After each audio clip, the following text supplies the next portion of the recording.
Hello everyone, welcome back to my video. আজকে তো রথ, শুভ রথযাত্রা স্যাটারডে। সকালবেলা দিয়ে উপরে এসেছি পুজো করতে, তো ছাদে ভাবলাম আসি আর আমাদের জাম গাছটা তোমাদের একটু দেখাই। দেখো জাম গাছে কি সুন্দর জাম হয়েছে। তো আমি কৌটো নিয়ে এসেছি, একটু জাম নেবো এখান থেকে। এই বছর আমার ইচ্ছে করেছে যে একটু জিলিপি আর খাজা বানাবো, তো সেটারই প্রিপারেশন নিয়েছি।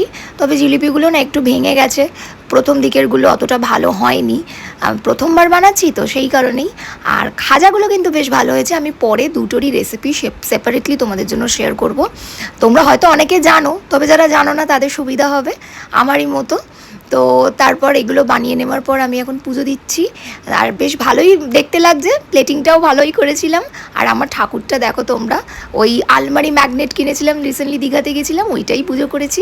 মন দিয়ে ঠাকুরকে ডাকলে আর কোনো কিছু আলাদা করে মূর্তির প্রয়োজন পড়ে না, সেটাই তো আমি জানি, তো তেমনটাই করেছি। পুজো শেষ করে এরপর দুদিন ধরে আমার টানা নাইট চলছে, সো চোখ মুখের অবস্থা দেখে বুঝতেই পারছো খুব খারাপ। আর তারপর আজকে যেহেতু সকালবেলা পুজোর জন্য আমার অনেকটা সময় চলে গেছে, তারপর না এসে কোনো রকমে লাঞ্চটা করে আমি ঘুমিয়ে পড়েছি। আমার আর ভিডিও করা হয়নি সেইভাবে।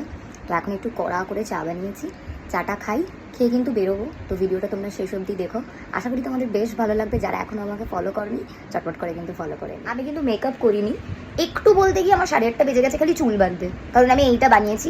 তো ভাবলাম বিনুনি করবো, আর এই ছোটো চুলে বিনুনি করাটা যে কী স্ট্রাগল সেটা আমি আজকে বুঝতে পেরেছি।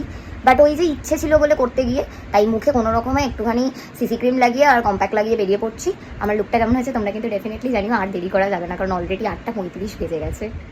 তো আমরা এসেছিলাম আজকে ডুমুরজলা ব্যবসায়ী সমিতির রথযাত্রা উৎসবে। তো এখানে এসেই আমি ফার্স্টে রথটা দেখতে পেয়েছি থ্যাঙ্কফুলি, কারণ আগের বছর কিন্তু দেখতে পারিনি। জগন্নাথ দেবের দর্শন হয়ে গেল। আর তারপর আমরা যখন মেলাতে এন্ট্রি করছি, এত ভিড় ছিল যে কোনো স্টলে ঢুকতেই পারছিলাম না।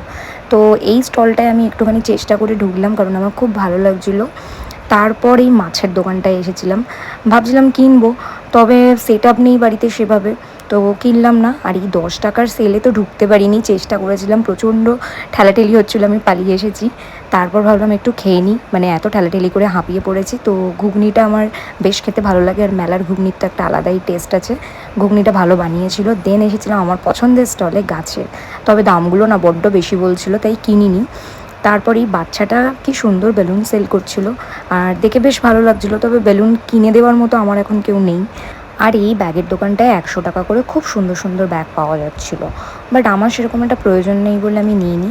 দেন ভাবলাম রথ আর পাঁপড় ভাজা খাবো না, তো পাঁপড় ভাজা খেয়ে ফিরছিলাম যখন, বোনাস হিসাবে একটু প্রসাদও পেয়ে গেছি। প্রসাদ খেয়ে আমাদের রোজগার যে জায়গাটায় আমরা রিফ্রেশ হতে যাই, একটু চা খেতে যাই হাইওয়েতে, সেখানেই গেছিলাম। ভিডিওটা ভালো লাগলে লাইক